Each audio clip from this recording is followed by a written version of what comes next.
Hello there and welcome to Star Wars Comics in Canon, your guide to the wider Star Wars canon through the comic book lens. And to take you on this journey, I'm your host, Mike Burton.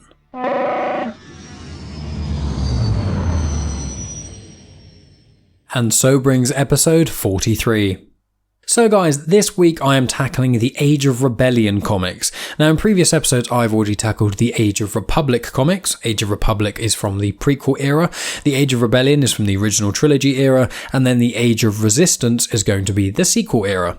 So I've already done all of the comics for the Age of Republic. In my second episode I did the one about Darth Maul, episode 26 about Count Dooku, episode 31 was about Obi-Wan and Qui-Gon, episode 35 was villains, so I think that was Jango, Grievous and Asajj Ventress, because obviously Darth Maul and Count Dooku had already been done.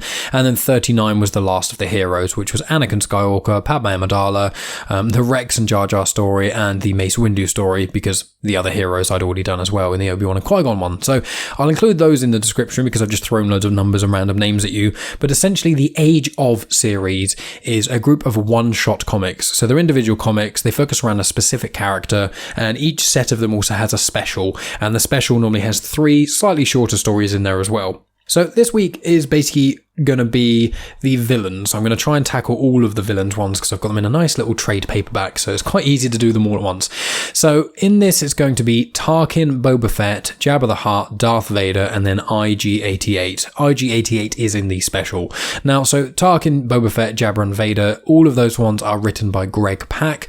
He's done quite a lot of work for Star Wars, being an author and things. At the moment he's doing the 3rd run of Darth Vader comics, which is on its 10th issue at the moment, I think. And it is set between Empire Strikes Back and Return of the Jedi. For clarity, the first Vader run, that was by Kieran Gillen. That was set between A New Hope and Empire Strikes Back. The second Vader run was set after Revenge of the Sith and before A New Hope. That was done by Charles Soule. That's my personal favourite. And then this 3rd one, as I said, by Greg Pak, is between Empire Strikes Back and Return of the Jedi.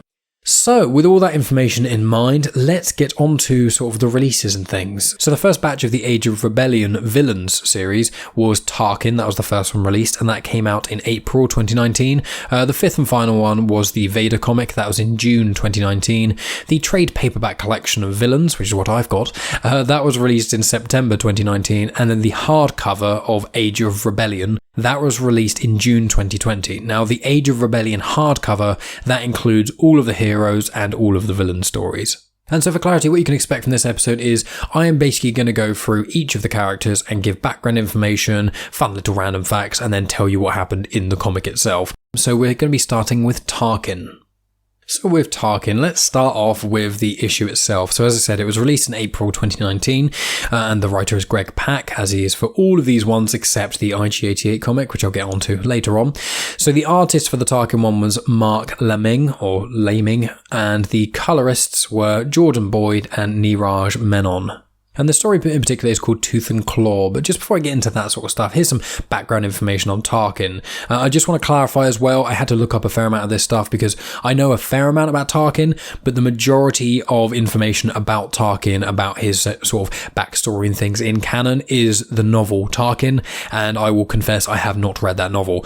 I've read every Star Wars comic or every Marvel Star Wars canon comic, aside from the Poe Dameron comics, and I also have read, I think, about 10 or so books now, but I haven't read all of them. So forgive me that I have not read every single piece of Star Wars content. I am trying, but I only have so many hours in the day. So anyway, with Tarkin, his first name is Will Huff. He was born 64 years before the Battle of Yavin, so when you see him in A New Hope, he's 64 years old. He was born on the planet Eriadu. I may be pronouncing it wrong, I think it's Eriadu, E-R-I-A-D-U. And you can actually see him, he appears in quite a few different things outside of A New Hope. So he's actually in the Clone Wars, the animated series, and he appears in the Citadel arc and the Temple Bombing arc. Now, if you guys haven't seen that, I'm not going to tell you anymore because the Citadel arc and the Temple Bombing arc are 2 very strong arcs, I find, and I think they're around series 4 and 5 off the top of my head. So you get to see a young Tarkin in them. In Star Wars Rebels, he is an antagonist in quite a few episodes. He's in he's in Rebels quite a lot, so no point just listing all those episodes. And also, he's in all the Thrawn books as well to some degree. He's obviously, as I said, in the Tarkin book. He's in the Darth Vader comics, but he's in the second run of them because there's an arc of issues 13 to 17 where him and Vader have an arc together. And I will be tackling the second run of Darth Vader comics soon. I think not next month, but probably the month after that. So what we're in now, February. So I'd say probably about April is when I'm going to then tackle the Darth Vader comics, the second run of. So get excited for that. In addition to Tarkin, he basically worked in the Republic's judicial department, which is about, imprisonment and laws and that sort of thing. He then became the governor of Eriadu, and then once the Clone Wars all started, he renewed his military service, and from doing that, he became a favourite of Palpatine's, and then also he kind of helped with the Tarkin initiative, which in itself was, I think, 000 from Dr. Aphra. That was the sort of rebirth of looking into the 000 personality matrix. That was part of the Tarkin initiative. There's also experimental weapons and things from the Tarkin initiative, and the most famous thing from the Tarkin initiative was the Death Star. So although Orson Krennic was the person who kind of oversaw it in general, and obviously the plans actually came from the Geonosians, because you see it in episode 2 and in episode 3 of the prequels, on the Battle of Geonosis, you specifically see the Geonosian Pog the Lesser give the Death Star plans to Count Dooku, right towards the end of episode 2. So fun fact about that if you didn't know. But yeah, Tarkin was very, very important to the Empire, as you could probably tell. So with all that stuff in mind, I think if anyone wants to know any more information about Tarkin, read the Tarkin book, or, contact me and ask me questions, and then I'll try and look up the answers.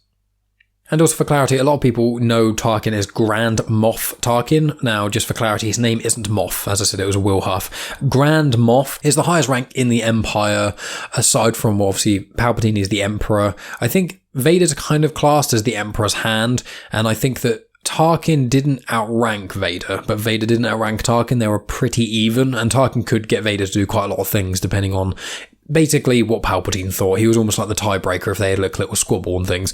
But yeah, Tarkin was the highest. The person who's most notable, who's the next in line, would have been Grand Admiral Thrawn, to my knowledge. However, due to one reason or another, it gets explained in Star Wars Rebels, Thrawn is not about in the original era, but obviously if anyone's been watching The Mandalorian, his name gets dropped, so it's going to be quite interesting seeing him come back into live action. But yeah, anyway, Grand Moff, very high up in the army, or in the Empire. So the story that Grand Moff Tarkin is in is called Tooth and Claw, and I'm just going to read the small crawl for that. The Galactic Empire plans to solidify the rule of thousands of star systems with the dreaded Death Star, a superweapon with an unfathomable destructive potential. And with the ruthless and cunning Grand Moff Will Huff Tarkin in charge of the battle station, it won't be long before the Rebel Alliance is wiped out. Fear and terror will soon consume the entire galaxy. Tarkin is no stranger to either. God, trying to say Grand Moff Will Huff Tarkin is a bit of a tongue twister. But yeah, anyway. So each of these stories are fairly short. So, I would say they're worth a read. They are fun, but they are probably on the lower end of a lot of the Star Wars comics that I generally enjoy. Not that there's a problem with the writers or the authors or anything like that. Some of the artwork in these things are brilliant. But as I think I've stipulated before, I generally like arcs of stories. I quite like it when there's a bit more to it, whereas this is basically just additional information about certain characters. And one of the main reasons I hadn't read that Tarkin book is because although Tarkin is fairly interesting as a character, I'm not invested enough in him or his life to read a whole book about him, if I'm just being honest. Force users are the people that intrigue me the most, or people who are quite complicated.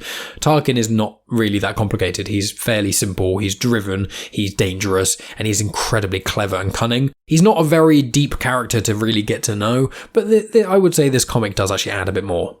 So, it starts with a flashback to Eriadu, apologies if I'm mispronouncing that. Tarkin's uncle Jova basically is telling him that he's a Tarkin and needs to fight, because basically Tarkin, when he's younger, or Will Huff, is basically calling to his uncle trying to get some help, and he's being chased by something. And it seems that the rite of passage in the Tarkins was to basically go out into the wilderness and fight things, or try and survive. So Tarkin then gets attacked by these two quite large, they look a bit like tigers, but they're blue, and I couldn't find what they were specifically online. So two blue space tigers. They're basically attacking Tarkin. He falls to the ground. You see their claws piercing his flesh and blood coming out, and then it cuts to now, which is on the Death Star. So Tarkin talks to a guy called Motti. Now, Motti you may vaguely remember, his full name is Conan Antonio Motti, and the reason you would know him is because in A New Hope, he is the one who gets choked by Vader on the Death Star. He's the one who says that sort of deflammatory thing to Vader about his ancient religion and all that sort of stuff, and, Vader's like, this power of this battle station is inconsequential to the power of the Force, that sort of thing. And Motti antagonizes Vader a bit more, and then Vader starts to force choke Motti. Motti does die on the Death Star, along with Tarkin and numerous other high-ups in the Imperial Army and officers and whatnot. But yeah, I just thought, Motti, you'd know him. So Tarkin orders the Death Star to fire upon a planet called Rango Tan, and it fails. For clarity, Rango Tan is not seen anywhere else in the canon that I can find. So Tarkin rounds up all of the gunners. There are apparently 168 different gunners on the Death Star who all need to press the right buttons and things at the right time to make it fire. He speaks to all the gunners and basically tells them all that they all need to do everything at the same time. You can't hesitate and blah blah blah. Hesitation shows a weakness, all that sort of jazz. And then he asks one of them about their scars, and the person he asks about is someone called Endo Frant. He asks if he has any scars. Endo Frant is kind of half quivering and he keeps stuttering and things. And he says that he has one scar on his knee, which is from a grav ball game, which is just like a sport. I assume it's basically like football. So Tarkin then proceeds to smash Endo Frant in the face with his helmet, leaving quite a bad mark. And then Tarkin takes off his shirt, revealing loads and loads of scars all over his body. And he says he wants to fight the gunner.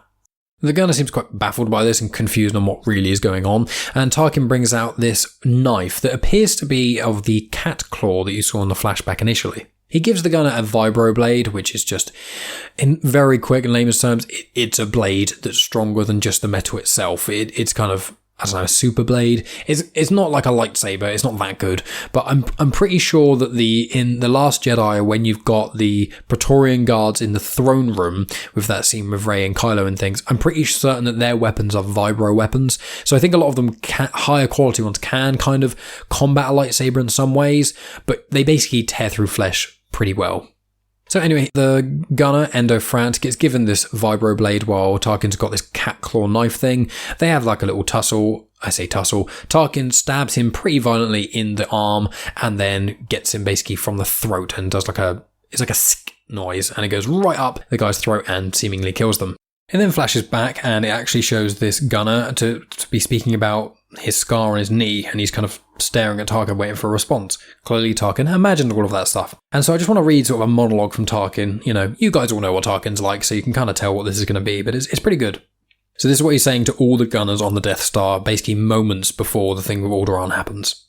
I know that under the late Director Krennic, discipline on this facility was less than perfect, but you are Death Star gunners. Trained to unleash our most powerful weapon against our worst enemies, your work here is the greatest honour you will ever achieve in your lives. You destroyed the holy city of Jeddah, you destroyed the base on Scarif, but when you thought you were going to destroy a whole planet, you failed. Your one and only job is to fire when commanded. If you are unable to do so, you should report for decommissioning and shipment to the labour colonies. This will be your only warning. So he basically gets that sorted, and then it shows a scene of Tarkin with Vader and Leia in the room, sort of in the viewing thing, being able to see Alderaan. He blows up Alderaan, gets everyone to kind of do it. You see some sort of reactions from the gunners and whatnot of that happening, and yeah, then Alderaan gets blown up. He then rounds up basically all of the people who hesitated who blew up Alderaan. So they've put like these bioscanner things, it was either in their helmets or something like that, where they can basically just tell anyone who hesitated, they round those people up. There seem to be about 6 of them, and this guy Endo Frant is another one of those people who hesitated, and he was the one who Tarkin had that vision of killing. It turns out that Endo was actually born on Alderaan. He was raised on Coruscant, but he was born there, and he asks Tarkin if he would even blow up his homeworld, and Tarkin said that he would, and then has this vision of his Uncle Jova being destroyed by the Death Star, and Tarkin kind of smirks to himself. Tarkin then comments on duty and things, kind of repeating what he said prior, and then he puts the 6 gunners into an airlock, and you see them float out into space lifeless, and Tarkin sits in his own sort of quarters and things in the dark, and you can see in the background that there's that claw blade sort of in this nice little stand, showing that he did actually have that claw blade made, and then also he unbuttons his shirt a little bit and you can see his visible scars, and that's where that comic ends. So just kind of, I feel like a lot of these comics, what they do is they do a good job of kind of summarising a character especially when there's been books written or more information about them. Like the Darth Maul Age of Republic comic is really good, but it works because it bounces off the Darth Maul miniseries, as well as what we see from him in the films and the sort of other content around him as well. And I feel like this Tarkin, from what I could tell online and things, a lot of the information in this is obviously accurate and whatnot, but it's just like footnote versions of what Tarkin was really like. I'm pretty certain that the book goes into a lot more depth about his upbringing and things, so if that specific comic interests you, you know where to go.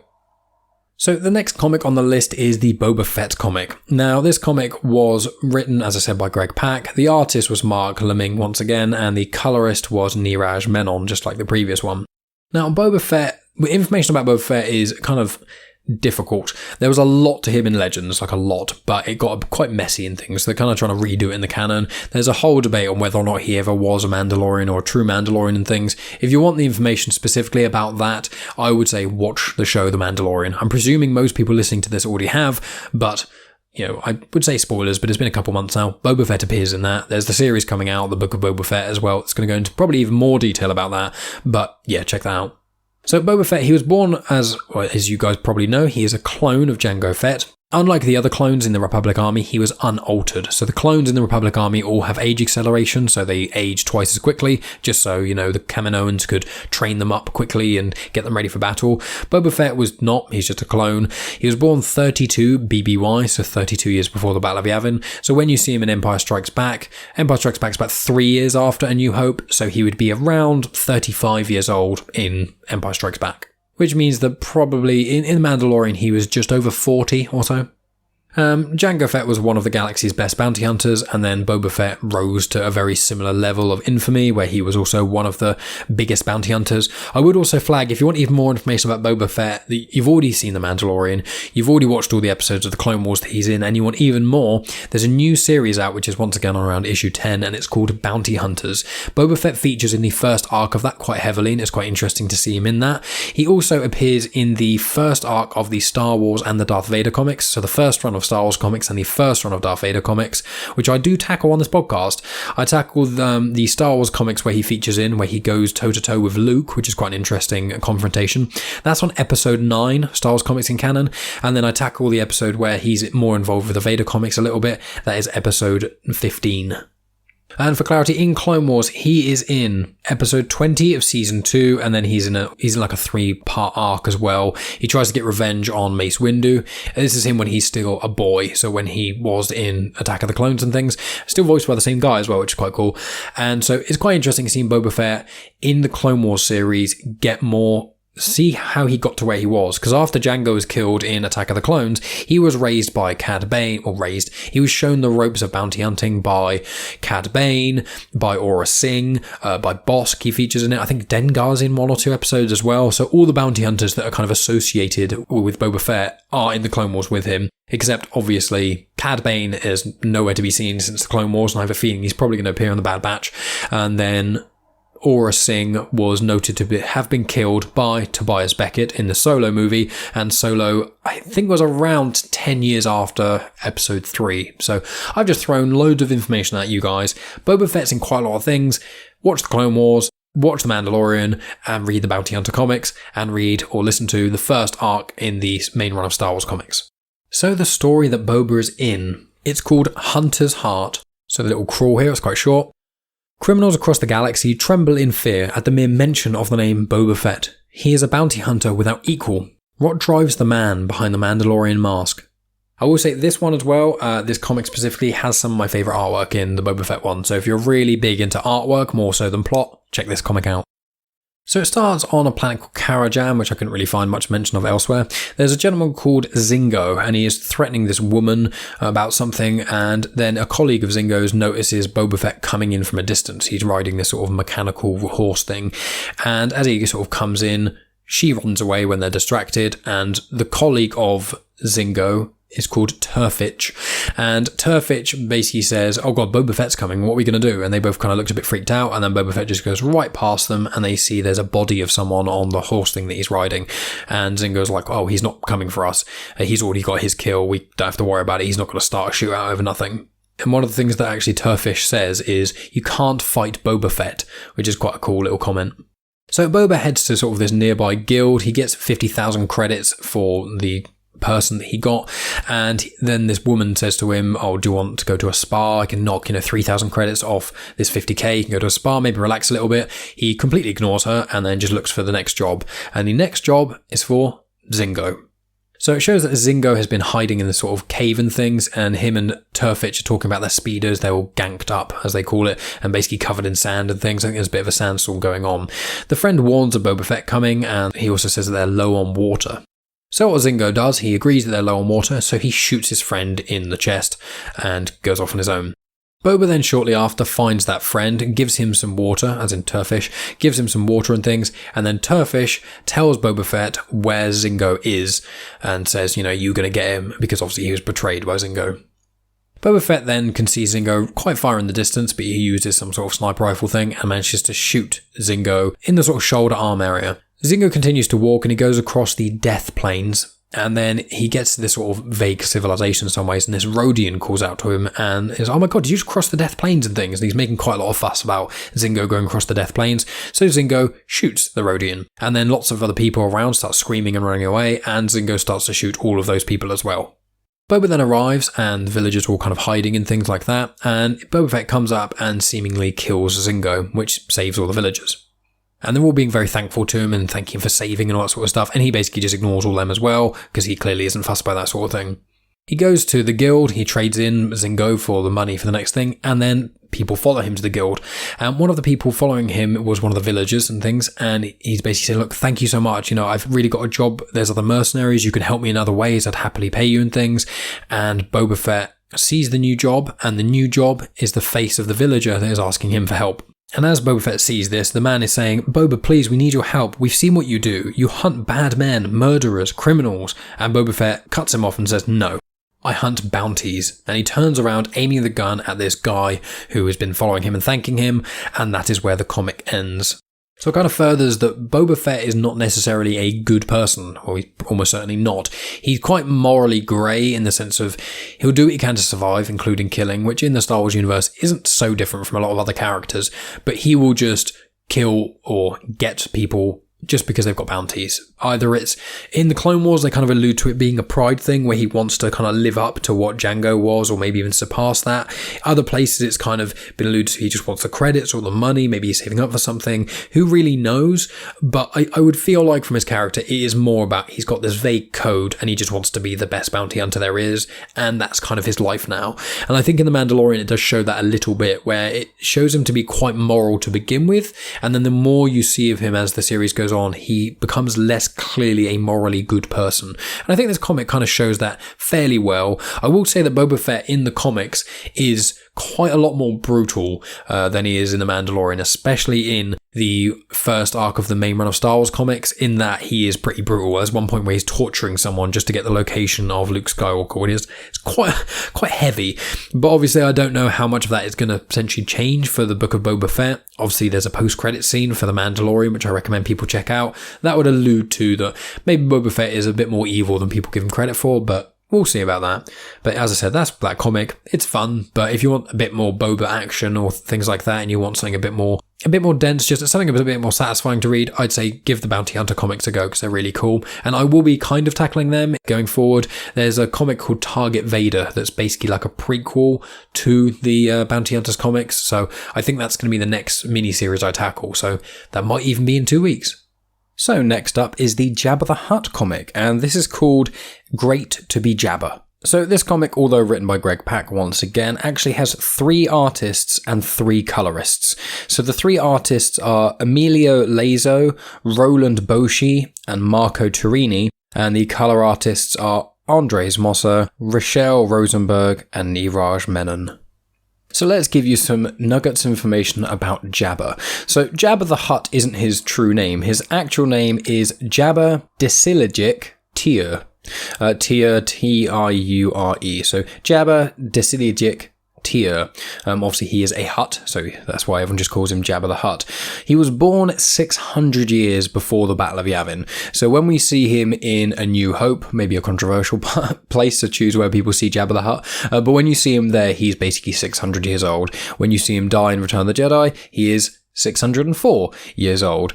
And so I believe that Hutts can live for, I think, like almost thousands of years, if I'm right. I had an interview with Charles Saul, and I think that's what he said. So at the very minimum, Hutts can live for hundreds and hundreds of years. But, if Jabba was 600 years old, and he didn't necessarily seem like he was getting really old and ancient. So, there's also some other Hutt clan as well. But basically, yeah, they live for a very long time. Also, a few fun facts about Jabba the Hutt as well. So he weighs 1,358 kilograms.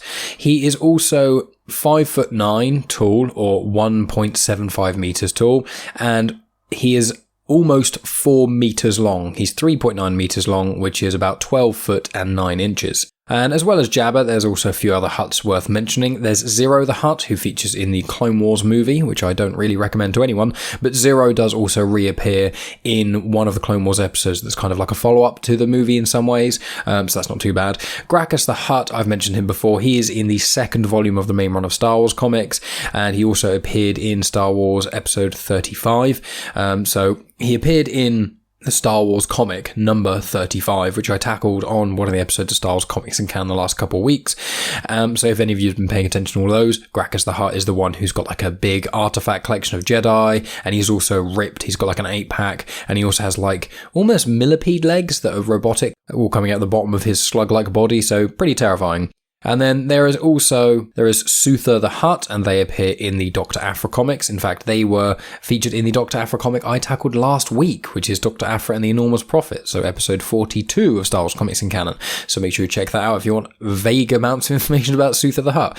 And then last little bit about the Hutts and things is that Princess Leia, or Leia Organa, after she killed Jabba the Hutt and word spread across the galaxy, her nickname was the Hutt Slayer, which I thought was really cool because, you don't really get many people who have killed a Hutt. So in the Bloodline book, I think she's called Hutt Slayer quite a lot. So I think that's just quite a cool thing, that just the mild, I wouldn't even repercussions, but kind of the legend that comes after, Leia of killing that. It's just really cool.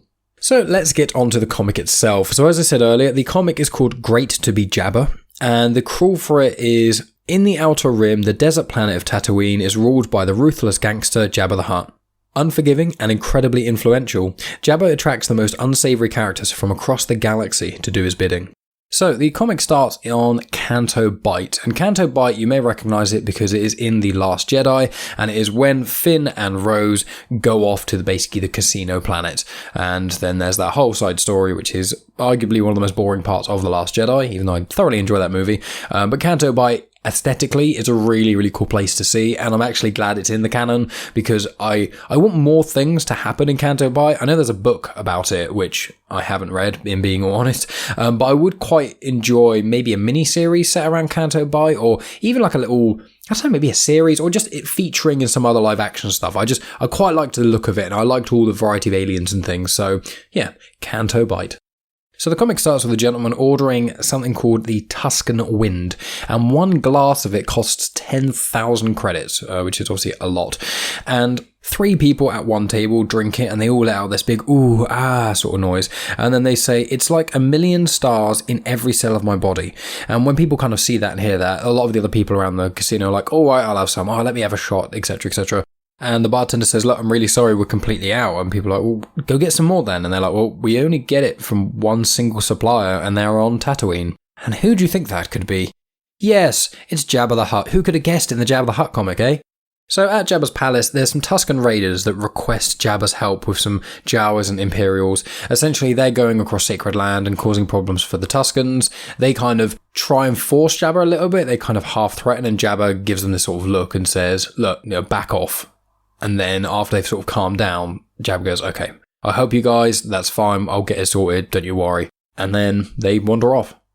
Then there's these 2 guys wanting something called Tuscan Wind. Those 2, they're basically, you saw them in the previous pages where they were kind of onlooking and hearing about that Tuscan Wind thing. So they go to Jabba and they say, look, we're basically businessmen. Can we come and buy some of this Tuscan Wind from you? We'll buy it at a huge price, and we'll take it back. We can start a business opportunity.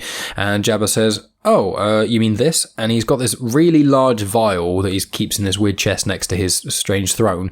And he goes, oh, this, and he just glugs the entire thing in front of them. Now, for clarity, the Tuscan Wind that you saw at the start, the size of it was almost, I thought it was the Holy Hand Grenade from Monty Python the Holy Grail, if I'm being honest. So it's about the size of like your hand, or maybe quite a big fist. I mean, maybe a mug's worth or something. And when you see Jabba's sort of vial of it, that's got to be numerous litres of it. So I would presume that the amount that Jabba has could probably make 4 or 5 full bottles of what we saw on Canto Bight. And Jabba looks at them, says, oh, you mean this stuff? And yeah, as I say, just drinks it completely all in front of them and laughs. And these two people are quite annoyed by the fact that Jabba's kind of done that, but obviously they're trying to, keep their cool because it is Jabba the Hutt after all. And he says to them, look, don't look anywhere else for this, you're just going to cause yourself problems. And the desert wine is sacred to the Tuscan Raiders. They won't sell it, and if you try and steal it, you could start a war. And then Jabba sort of says, spread the word, if you meddle, especially if you try to ambush the Tuscans and steal their sacred wine during their night prayers at the high moon on the Great Dune, you will die. And then it comes to them sort of speaking in a cantina, talking about it, going, well, he just told us exactly where to get it, so why don't we, go get it, essentially. And when they're speaking about going and sorting that, a Jawa overhears, and a Jawa runs over and speaks to some of it, goes out of the cantina, goes into sort of the desert again and speaks to some of its colleagues, friends, family, it's kind of hard to tell with Jawas, speaks to some other Jawas, and then you see this small probe droid that is kind of then spying on the Jawas. This probe droid goes back to an Imperial Shutter, a Lambda class Imperial Shuttle, which is the one that I often describe with 3 fins. There's just a box with a fin on the top and 2 diagonally coming out the bottom. They're in the movies, you'd recognise them. And there's a guy there who's an Imperial who's basically, he's on the phone and he's having money problems, clearly. And then the probe droid comes to him, and the probe droid has reported what the Jawas said, and obviously the Jawas overheard what the 2 guys in the cantina said. So then you can guess what happens next. Now, just to clarify, the cantina they go into is the world-famous cantina in Tatooine, which is called Chalmun's Spaceport Cantina, and is basically the one that you are introduced to Han Solo in A New Hope. It is in quite a few other bits of Star Wars content, and you've got that bartender that famously says no droids, and he is called Wuher. And just a fun fact that I've mentioned several times in the podcast, Wuher, W-U-H-E-R, he had his family killed by droids in the Clone Wars, which is why he is especially against droids, which is why he's so aggressively tells them to get out, but also not allowing droids into a lot of places is fairly standard on the basis that they don't drink, they don't eat, they just take up space, and you don't make any money off them, so that's kind of why.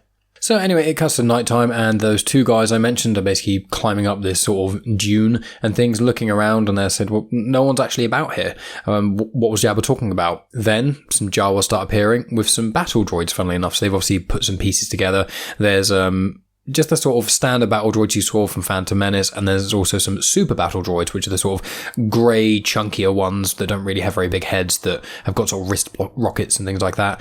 There's like one of them and a couple of the other droids and things with loads of Jawas, and also a bunch of Imperials appear as well.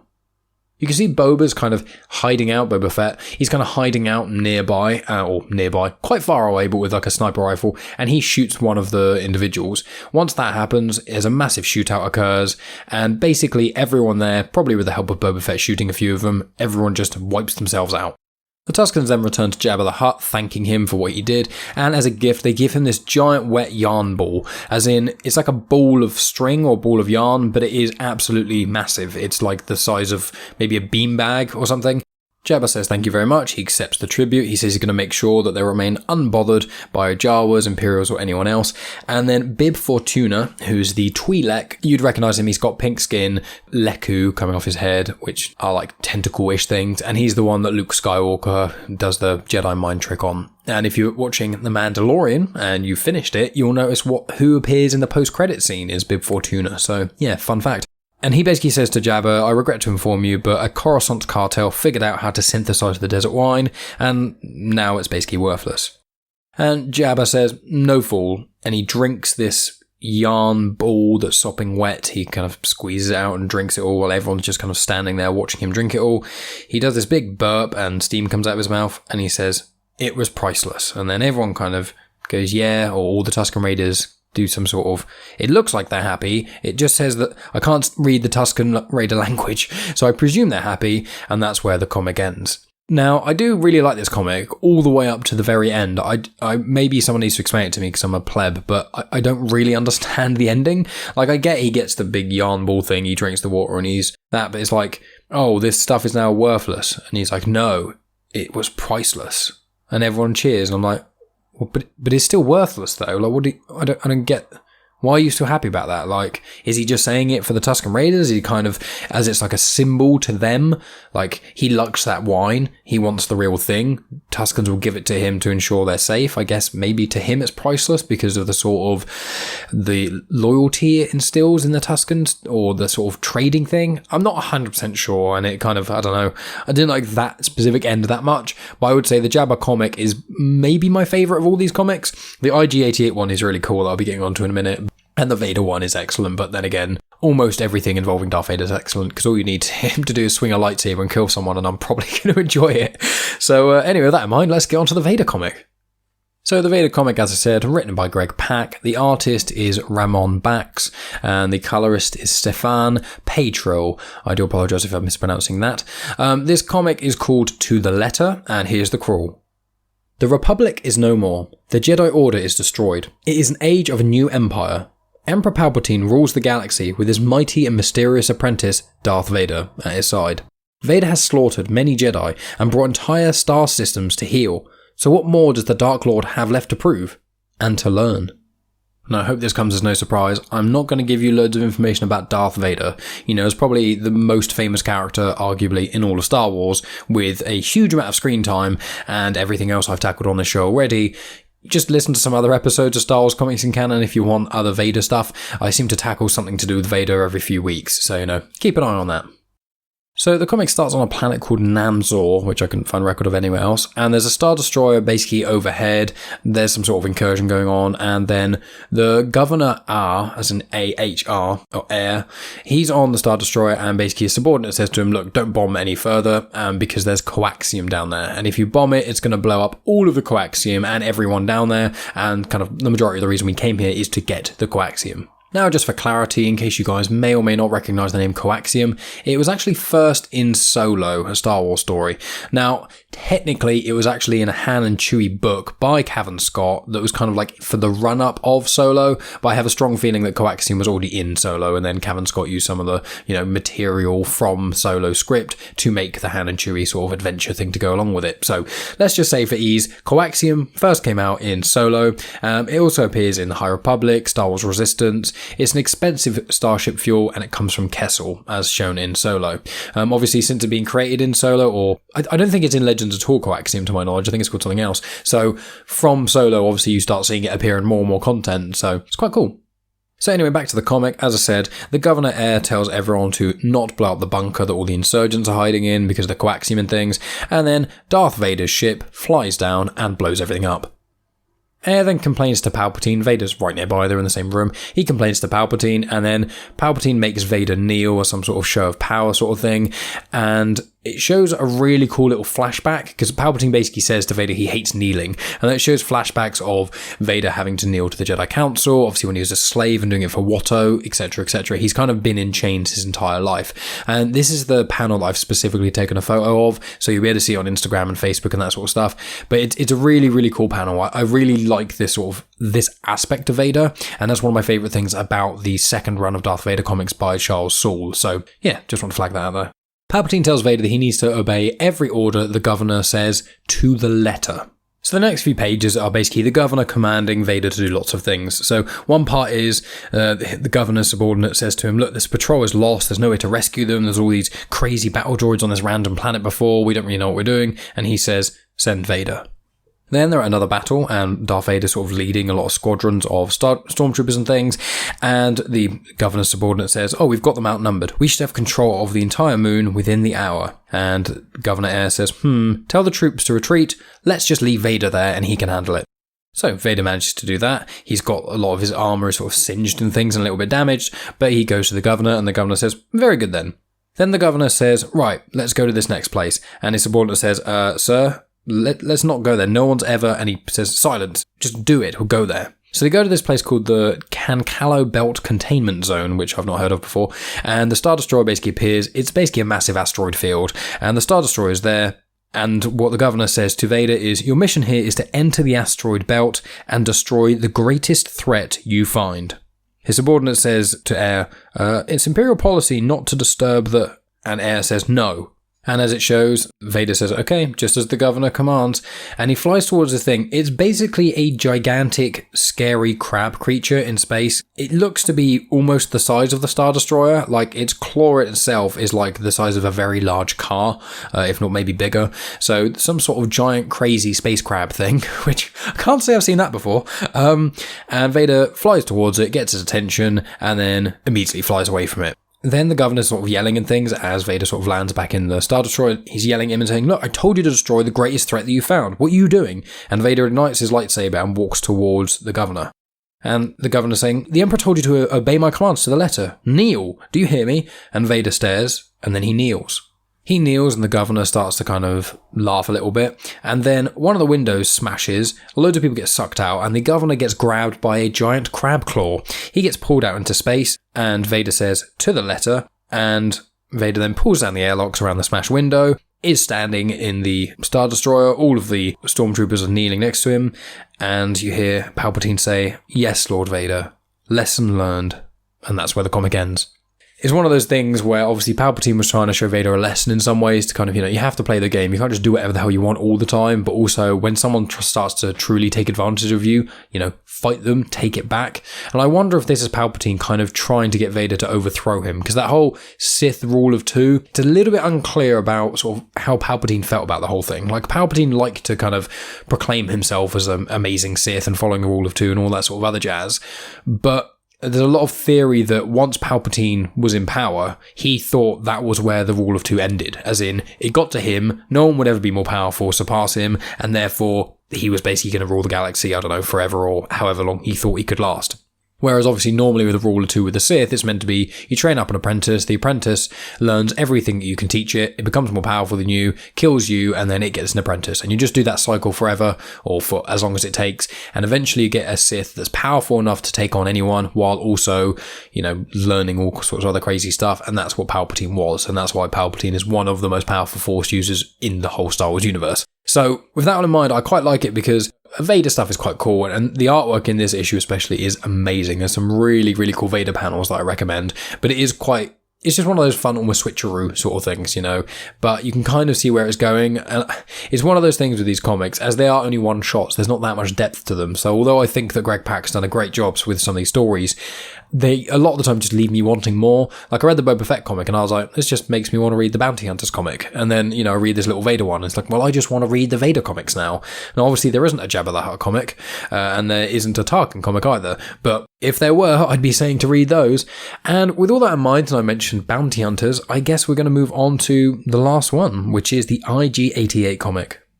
So with IG-88, IG-88 is actually in the Age of Rebellion special. I feel like I may have said Age of Republic a few times here. Apologies, I keep saying Age of Republic. Age of Republic is the prequel era, Age of Rebellion original era, Age of Resistance sequel era. I may not have said it and I may have just imagined it and I just turn out to keep repeating myself, so I'm sorry about that too if that is the case. So the Age of Rebellion special, it's got 3 stories in it, and I'm going to tackle the other 2 in when I do the Heroes batch of Age of Rebellion comics. That'll be basically this time next month, so like in 4 episodes time I'll be tackling that. That's going to have Yoda in it, and I think I can see Biggs Darklighter as well, but this comic specifically is going to be about IG-88. Now IG-88's comic is called The Long Game, and it is written by Simon Spurrier. The artist is Casper Wijngaard, and the colourist is Lee Loughridge. The crawl for this one is quite short. It just says, it doesn't need to sleep, it doesn't need to eat, it won't stop until it gets what it wants. But what is a murderous bounty hunting droid really after? A couple of fun facts about IG-88. So you'd have seen IG-88 for the first time in The Empire Strikes Back. That is in the classic shot where you've got all the bounty hunters upon, I think it's the Star Destroyer, and you've got Vader speaking to them. You've got Boba Fett, IG-88, Bosk, Dengar, Forlom, Zuckuss. I'm pretty certain that's all of them. And IG-88 is the droid, and many people see an IG unit in the Mandalorian show in season 1, and that is IG-11 to my knowledge. And IG-88 is actually one of 4, but in Legends it goes into more detail about it and things, but in canon it just kind of seems like there's like a card game, and the card game has 4 versions of IG-88 in it, IG-88 A, B, C, and D. And I tried looking online for more information, but it doesn't really seem to confirm much. All it seems to say is that IG-88B is the main IG-88 that's in the movies, in this story, and basically any that you kind of see him in. I don't fully understand the point in having an IG-88 A, C, and D, and the kind of creation of IG in canon is a bit murky. I'm pretty certain that in Legends it gives like quite a robust and big explanation as to what IG is, why there's other IG units and stuff, but in the canon I just think the story hasn't really been explained, so I think it's just kind of a mishmash of little bits and pieces from reference books and stuff that kind of give us the vague idea of what IG is all about. So yeah, not really a huge amount to say in that regard. Now this comic is a little bit different because the other ones, some of them have a bit of monologue or maybe don't, whereas this one has like, it's almost pure monologue, but the monologue is basically talking about the IG-88 in like a third person, like someone talking about it, like telling stories about it. It's not, if anyone remembers or checked out my episode about the issue of the main run of Star Wars comics, and it was the one where R2-D2 goes around and kills like loads and loads of stormtroopers, which is an excellent story. In that, there's like a narration which is talking about like an R2 unit's features and things. It's quite similar to this. So I'm going to read out some of the parts of this. So it says, when it comes to the bounty hunter IG-88, everyone seems to have a tall tale to tell. Someday, some distant day, folks will realise they're all true. Some say it's killed its own creators. Some say it's reprogrammed itself to recognise no master. Others claim it sliced out its own imperative to avoid damage. And it is thus free to rend and reshape itself with the obsession of an artist. And if the stories don't quite add up, if witnesses swear they've seen the killer destroyed more than once, all evidence to the contrary, then, well, that's how legends are born. It then proceeds, the IG unit then proceeds to basically kill a target, but it doesn't want to take the reward. Essentially, it checks the target and it's someone called Venga Liss, and they're an Aqualish. Aqualish, they've got quite big bug eyes, they've got chins that look like male nether regions. I'll try and keep this podcast fairly clean, but you probably know what I'm talking about. Not quite a bum chin, maybe a little bit different. In A New Hope, there's 2 guys that approach Luke and kind of cause a bit of a kerfuffle. One of them is Dr. Cornelius Everzan. He's got like quite a weird disfigured face and things like a pig nose. The other one with him is Ponda Baba. Also in The Mandalorian, I think it was episode... It's one of the earlier episodes of season 2. I think it's when you get to see Cara Cynthia June again. The Aqualish have basically gone into the armory that was in season 1, and there's like a group of them. As I said, they're quite bug-eyed. You know what an Aqualish looks like if you recognise them. And Ponda Baba, he's the one who got his arm cut off in the cantina. So watch A New Hope, watch the 2 people harass Luke, and then there's one with a messed up face and one that's an alien. The alien with his arm cut off, that is Ponda Baba, who is an Aqualish. So there's a dead Aqualish called Venga Liss in this comic, and IG basically looks at it and says, it's not worth it. And the sort of narrative thing says, for instance, if IG-88 killed a senior member of an outlaw gang whose associates would definitely seek vengeance if they knew, then despite the high reward on offer, this singular killer might decide it's just not worth it. And then it shows IG throw a thermal detonator into the cave where the body of Venga Liss is, completely destroying it. And the sort of narrator thing says, it's notable how many of IG-88's hits end in fire. So it goes to 5 years later and it comments on the usual crowd. Now you've got IG-88 along with Forlom and Dengar, and then there's 2 people with it. One of them appears to be, you can only see them from behind, but one of them is a bounty hunter, wears certain kind of armour and is black. So I presume they are Black Chrysantin, who's probably the only Wookiee bounty hunter I know of in the canon. And then there's also a guy called Embo. Now Embo is actually quite a semi-famous bounty hunter in the realm of Star Wars. He's very famous, but if you haven't read a lot of more content outside the films and things, you probably won't recognize him. He is, however, in the Clone Wars series. Now he's in an episode called Bounty Hunters, which I think is season 2 episode 17, and then he's also in this arc with Kenobi. I think one of the episodes is called The Cube. It's basically Kenobi goes undercover as the bounty hunter called Rako Hardin, and in that he interacts with Cad Bane and several other bounty hunters to kind of do an assassination attempt on Palpatine. Embo is in that. Now Embo, the species himself, is I think it's Kyuzo, Kyuzo, and they essentially have a large circular hat. I think it's meant to be a reference to sort of certain Asian cultures. People have the quite large hat.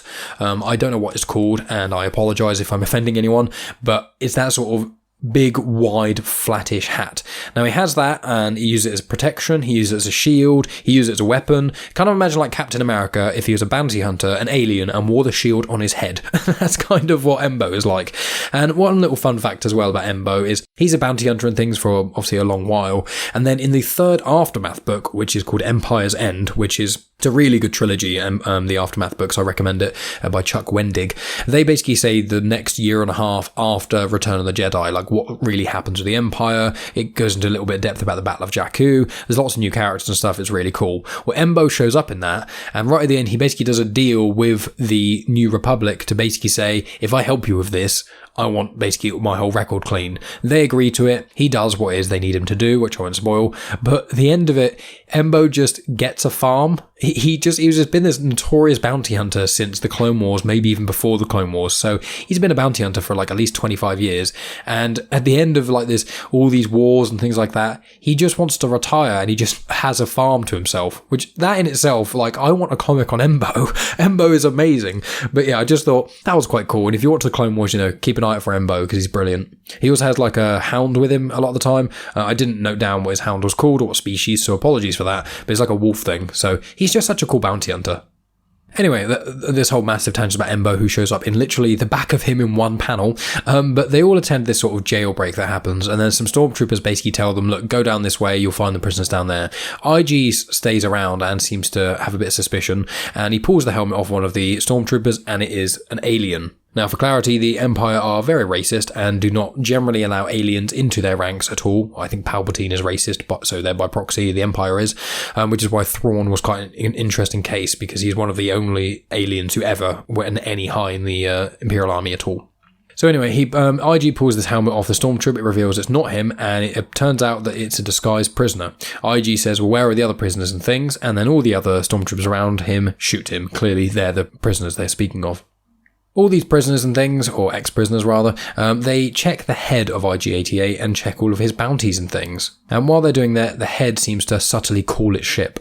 So they decide to, these escaped convicts, they basically decide to cash in some of the bounties. I think they're called bounty pucks. It's not worded in here, but in Mandalorian it's called the bounty puck. So they basically have a list of all the things that IG has killed, so they think, oh, we'll take credit for that. So they go to this syndicate called the Gellanium Syndicate, and the Gellanium Syndicate, syndicates in Star Wars are basically crime families. So it's basically people who do a lot of illegal things, often spice, smuggling, and all sorts of other things like that. So after checking the bounties, they give it to the sort of the leader of this syndicate, and the bounties now show one extra bounty that wasn't showing before, and the bounty it's showing is Venga Liss, which is the Aqualish I mentioned earlier on in the comic, and it turns out that that is this syndicate leader's son.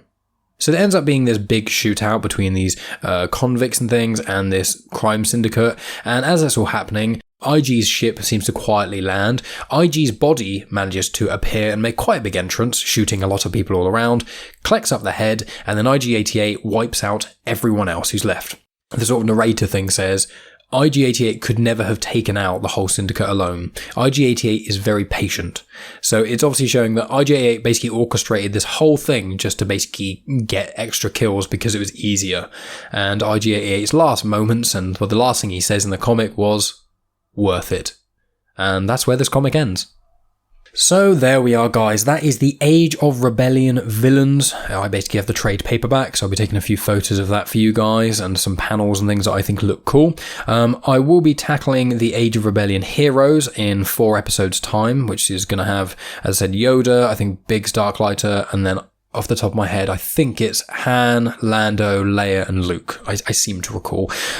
So that's going to be fun in a while. Then for the next few weeks. So next week is going to be the main run of Star Wars comics again. That is going to be the Ashes of Jeddah arc. Now, I've spoken about that a little bit over the last couple of weeks. Essentially, it's a comic sequel to Rogue One in some ways.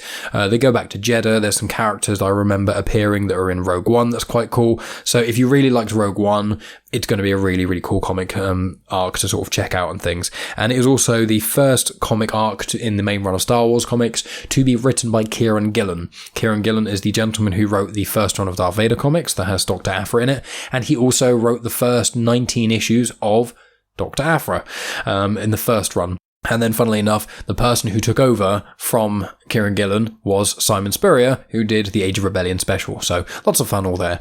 But yeah, so I've got the Star Wars main run next week. The week after that, I think I'm going to do the Target Vader run. I think I mentioned it at some point here. Target Vader, it's basically a prequel to the Bounty Hunters comics, and it's got a really interesting character in there who has showed up in the Han Solo Imperial Cadet comics. So it's going to be lots of fun collections there and things like that. And as I said, Target Vader is a mini-series where Bounty Hunters go after Vader. So I seem to be doing a lot of Bounty Hunter stuff recently, but maybe it's just because I've been reading the Bounty Hunter comics a lot and I'm enjoying them. So yeah, next week Star Wars, basically the Rogue One sequel comics. The week after that is going to be Target Vader. So it's a mini-series of Bounty Hunters hunting down Vader and a prequel series to the Bounty Hunter comics. The week after that will then be the next batch of Aphra comics. It's going to be the third or technically fourth arc of Aphra comics there. Then the week after that, I will be back to the Age of Rebellion, and that time I will be doing the Heroes set of Age of Rebellion things. So guys, let me know what you thought about this. Obviously, this episode is quite a bit longer than normal, but with the previous Age of Republic stuff that I did, because Darth Maul and Count Dooku were in their own things, I thought I would kind of separate them. And although it was quite fun recording the episodes, I'm kind of wanting to finish the Age of series. So I've still got the Age of Rebellion heroes, and then after that I'll have the Age of Resistance heroes and the Age of Resistance villains. Once I've done all of those, and I'll have done the Target Vader miniseries, and I've also got I've got the TIE Fighter miniseries as well, so I may end up doing the TIE Fighter mini-series instead of the Vader one, and then I may do Target Vader in March. I'll figure that out. But essentially, once I've done all of those, then I'm pretty sure that means that I've done all of the mini-series that are out and all of the one-shots that are out as well, which will mean that I will then change the way Star Wars Comics Canon works to a degree. I'll still have Dr. Aphra once a month, I'll still have the Star Wars comics once a month, and then the other two, I think I'm going to tackle the second run of Darth Vader comics. That's going to be on the list as well. And then I may end up just doing sort of once a month the sort of new comic arcs, because there's the High Republic comics coming out. Well, they are out already, but the first arc of them hasn't finished yet, so I do want to tackle those. There's also one of the arcs in the Bounty Hunter comics, and that will work really well with Target Vader. And then there's also the third run of Darth Vader comics, which is done I think it's just finishing its second arc now. And there's also the second run of the main run of Star Wars comics. So, and all of these Bounty Hunters, the second run of Star Wars comics, and the third run of Vader comics, they are all, and the second run of Aphra comics as well, they're all set between Empire Strikes Back and Return of the Jedi, whereas all the prior runs were basically between A New Hope and Empire Strikes Back, except the second run of Vader comics. So with all of that in mind, let me know what you guys think about all of that jazz. You can send me recommendations for comics if you want, but I'm pretty certain I've tackled almost all the canon Star Wars comics that are in Marvel. I will potentially at some point go into the IDW comics. I've picked up a couple of Tales of Vader's Castle that are meant to be quite good. They're meant to be kind of a horror anthology books, but the thing is that IDW are aimed at a much younger audience. So, you know, I'm generally trying to do all the Marvel stuff first that's canon, and then maybe once I've kind of run out of those, I will then potentially tackle some of the IDW ones. I haven't really figured it out that far because it's going to be several months yet until I've come to that sort of end. So it's probably going to be another year yet until we have to worry about all that sort of stuff. And obviously, hopefully more mini-series will be coming out this year, and there'll be more arcs of the ongoing series. So, you know, we will see where things go, because there are 6 ongoing series at the moment, if I include High Republic Adventures that I'm collecting as well. So lots of fun things for the future. Really appreciate you guys listening, especially all the way to the end, where all I seem to do is just ramble. Let me know if you've got any suggestions or things or food for thought, anything like that. Reach out to me on any of the social media places, and check out all the other great shows on the amazing feed of Comics in Motion. And then also check out my other show, Genuine Chit-Chat, where I have a different guest on each episode. I've had people from Comics in Motion on. At the moment, as in tomorrow, so the day after this has been released, part 2 of my chat with the wonderful Super Dummies from the Superheroes for Dummies podcast.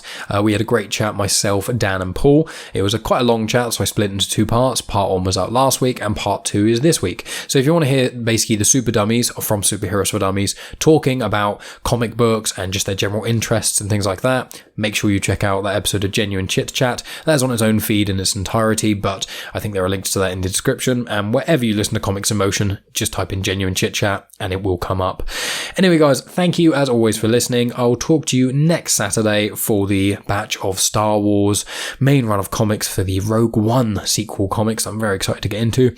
And as always, may the Force be with you.